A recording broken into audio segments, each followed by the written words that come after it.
యేసుక్రీస్తు ప్రభు నామంలో మీ అందరికీ నా వందనములు. ప్రార్థిస్తే ఫలితం ఉంటుందా? 3వ రోజు. ప్రార్థన అంటే దేవుని చేతులు పట్టుకోవడం. ప్రార్థన మనం అనుకున్నవి ఎలాగైనా దేవుని నుండి సాధించుకోవడానికి ఉపయోగించే సాధనం కాదు. అది ఎలాంటిదంటే డ్రైవరు సీటులో కూర్చొని నడుపుతున్న తండ్రి ఒడిలో కూర్చొని ఆయన చెయ్యి పట్టుకోవడం, ఆయన మన చుట్టూ తన బలమైన చెయ్యి వేయడం. అంతేకాదు, అంతకంటే ఎక్కువ కూడా. మనం అనుకున్న దానిని సాధించుకునే సాధనం కంటే ఎంతో లోతైనది, మార్మికమైనది ఈ సంబంధం. మనలను సృష్టించి విమోచించింది ప్రార్థించుట కోసమే. ప్రార్థన అనేది ఒక బాంధవ్యం లాంటిది. యెషయా గ్రంథము 43వ అధ్యాయము 7వ వచనంలో అందులో దేవుడెవరో, ఆయన్ను ఎంతగా స్తుతించాలో మనము గుర్తిస్తాము. దానిని చేయడానికి ఉపకరించే సాధనమే ప్రార్థన.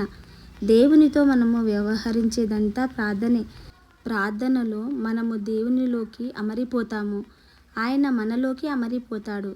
అది ఎలా ఉందంటే, దేవుడు మనల్ని చేసినప్పుడు ఆయన మనలను తన పోలికన చేశాడు. అంటే మనము ఆయనలాగా ఉంటాము. కొన్ని విలక్షణమైన విషయాల్లో ఆయనను ప్రతిబింబిస్తామన్నమాట. నీ ఎడమ చెయ్యి దేవుడు అనుకుందాం, కుడి చెయ్యి నువ్వు అనుకుందాము.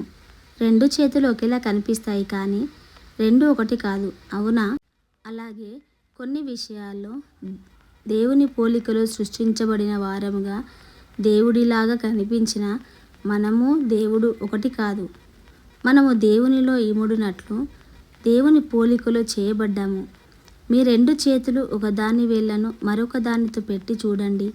ఈ రీతిగా మనుషులు మాత్రమే దేవునితో ఇమిడిపోగలరు. ఎందుకంటే మనము దేవుని పోలికలో చేయబడ్డాము. మనము దేవునితో ఇమిడిపోయే విషయంలో ఏదో జరిగింది. ఉదాహరణకు, కుడి చేతి వేళ్ల మధ్య పుండ్లు పడి కాయలు కాచాయి అనుకుందాం. కుడి చేతిని ఎడమ చేతి నుండి వేరు చేయాలి. ఎందుకంటే అమరిక చాలా బాధాకరంగా ఉంటుంది.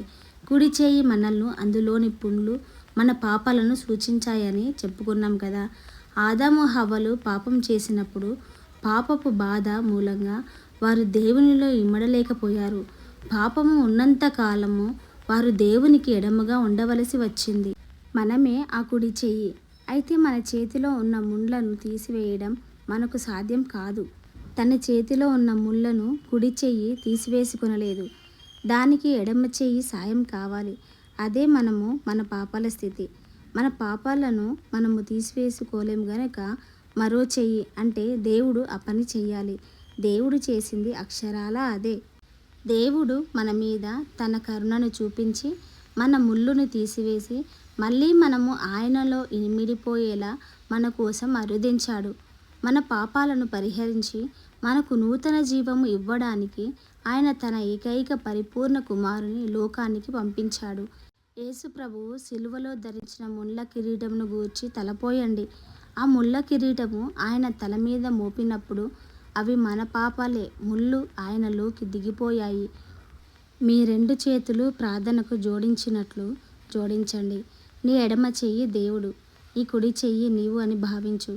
నీవు ప్రార్థించిన ప్రతిసారి దేవుని హృదయంలోకి నీవు ఇమిడిపోతావు. ఈ సంబంధము మనిషి మరొక మనిషితో కలిగి ఉండే దానికంటే అత్యంత సన్నిహితమైనది, గంభీరమైనది.